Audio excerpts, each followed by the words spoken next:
Halo, jumpa lagi bersama saya Amanda di channel YouTube Bimet45. Jadi kali ini saya akan membahas request salah satu mahasiswa saya tentang bagaimana menuliskan persamaan matematika di Microsoft Word. Oke, jadi kalian bisa langsung membuka kanvas Microsoft Word di laptop masing-masing, apapun versi Microsoft Office-nya ya, baik 2016, 2013 atau yang lebih rendah. Nah, di sini ketika kalian sudah buka, kalian akan melihat untuk menuliskan persamaan matematika itu di tab Insert. Jadi kalian buka menu tab Insert. Ya, setelah itu pilih simbol dan pilih equation. Jadi ini berbeda-beda ya. Kalau misalnya kalian gunakan Office 2013 dan yang lebih ke bawah, itu dia langsung ketika insert akan langsung muncul equation. Jadi kalian bisa klik insert lalu equation, atau untuk lebih mudahnya kalian tinggal tekan tombol alternatif plus tambah ya. Jadi tekan bersamaan, habis tekan alternatif tekan tombol tambah, maka akan muncul layar tempat untuk menuliskan persamaannya. Nah, sekarang bagaimana caranya menuliskan persamaan-persamaan seperti ini? Oke, akan saya tunjukkan. Jadi tadi kita klik equation. Nah, nanti dia akan muncul seperti ini ya.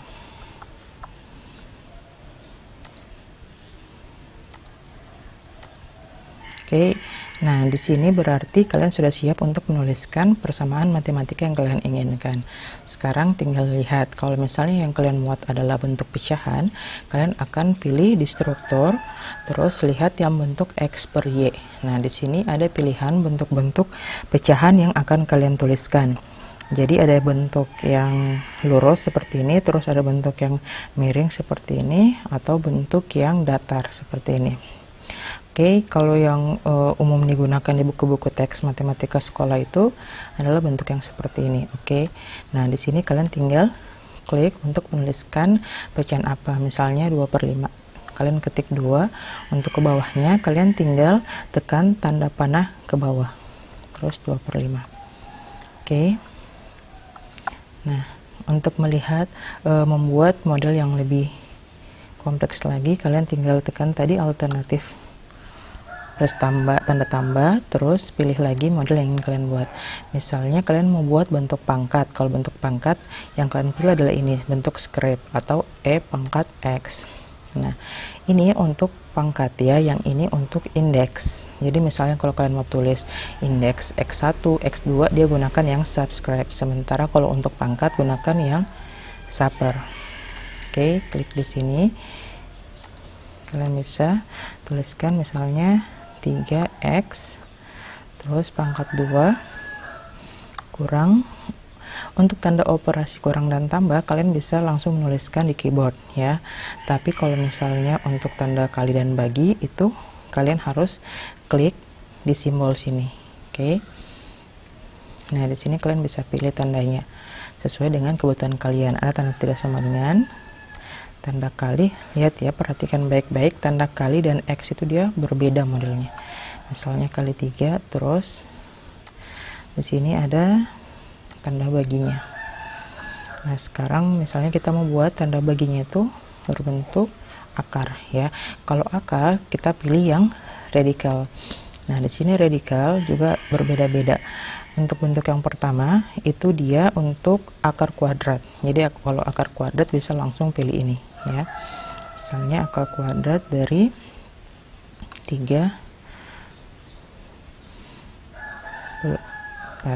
Nah, jadi ketika pas kalian sudah menulis seperti ini, terus aduh kayaknya saya salah, saya harus membuat dalam bentuk pecahan, kalian tinggal blok ini 34 nya ya, 34 nya di blok, misalnya mau dibuat dalam bentuk pecahan, terus baru pilih bentuk fractionnya. Oke, ini langsung berubah menjadi bentuk pecahan. Nah, kalian tinggal klik langsung bagian bawahnya atau gunakan tanda panah bawah, lalu tulis penyebutnya itu apa. Oke, nah ketika kalian mau menulis lagi di luar akar, kalian harus menekan tombol panah ke kanan sebanyak 2 kali ya, 1 kali. Kalau misalnya masih dalam masih berwarna abu-abu, itu artinya kalian masih menulis dalam tanda akar. Kalian bisa lihat ya di sini, kalau saya lanjutkan tulisannya, ini masih ada dalam tanda akar. Tapi ketika saya tekan tombol penekanan, kalau saya menulis lanjutannya, dia sudah di luar tanda akar. Oke, kita lihat lagi bentuk yang lain. Misalnya di sini kalian mau buat untuk bentuk lain lagi ya. Kita lihat misalnya bentuk yang sering kalian gunakan itu persamaan sinus, lihat ya, atau persamaan jumlah. Di sini ada semua ya. Sebelum lanjut kita perlihat dulu. Di sini ada untuk simbol-simbol model integral. Ya, kalian bisa pilih yang integral yang tidak pakai batas atau integral yang pakai batas. Terus di sini untuk menuliskan jumlah ya, sum atau perkalian. Terus ada berbagai bentuk kurung ya, mulai dari kurung siku, kurung bengkok, kurung kurawal, dan lain sebagainya. Terus ada juga limit, matriks, dan lain-lain. Nah, kalau misalnya kalian mau buat dalam bentuk matriks, kalian bisa pilih mau pakai matriksnya 4x4 misalnya. Terus biasanya kan kalau matriks itu dia pakai dalam kurung. Kalian tinggal blok ini, terus struktur, dan pilih bentuk kurung yang mau kalian gunakan. Misalnya kurung siku. Maka dia akan otomatis seperti ini ya. Nah, kalian tinggal isi menggunakan kanan kirinya, itu kalian bisa menggunakan tanda panah atau langsung diklik ya. Oke, di sini kita gunakan simbol-simbol lagi yang lain. Nah, di sini kalian bisa gunakan berbagai macam simbol yang umum digunakan pada persamaan matematika.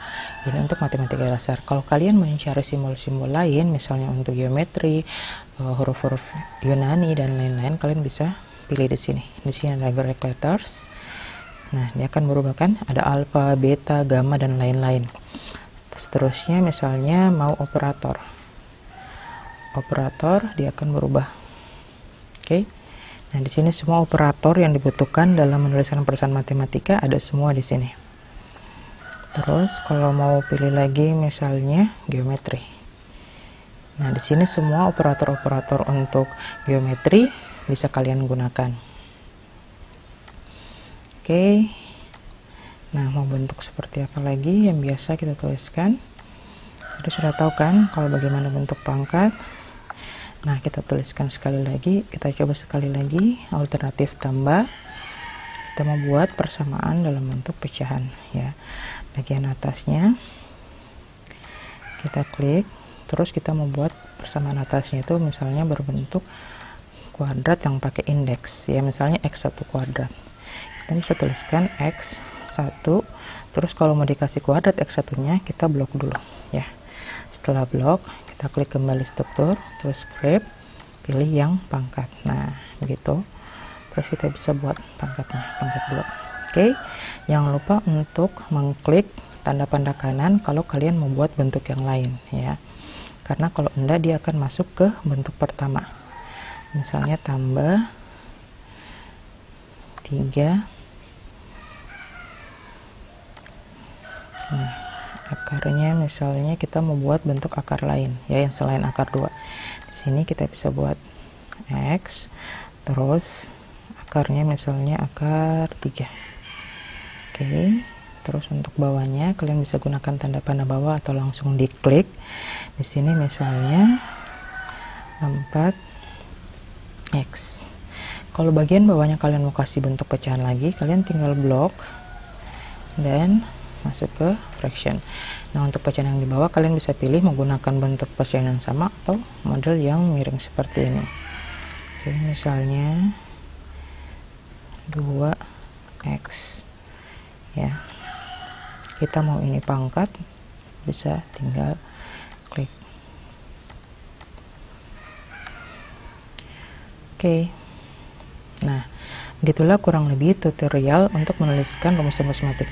Oh iya, ini kalau misalnya kalian mau buat dia ke samping, kalian tinggal pilih change to inline, maka dia akan berada ke samping kiri kanvas Word-nya kalian. Kalau misalnya gampangnya juga, kalian bisa langsung klik spasi. Kalau kalian spasi, dia akan otomatis juga pindah ke sebelah kiri. Oke, terus biasanya juga yang bikin bingung itu kalau untuk menuliskan sama dengan, terus persamaannya ke bawah. Jadi biasanya saya supaya rapi, kalau misalnya saya tulis, saya menuliskan persamaan, terus saya lanjutkan lagi ke bawah, saya membuat equation baru. Karena biasanya kalau kita langsung sama dengan di sini, dia akan lebih sulit untuk diatur, ya. Bentuknya akan kurang cantik. Oke, saya rasa itu saja tutorial yang saya berikan.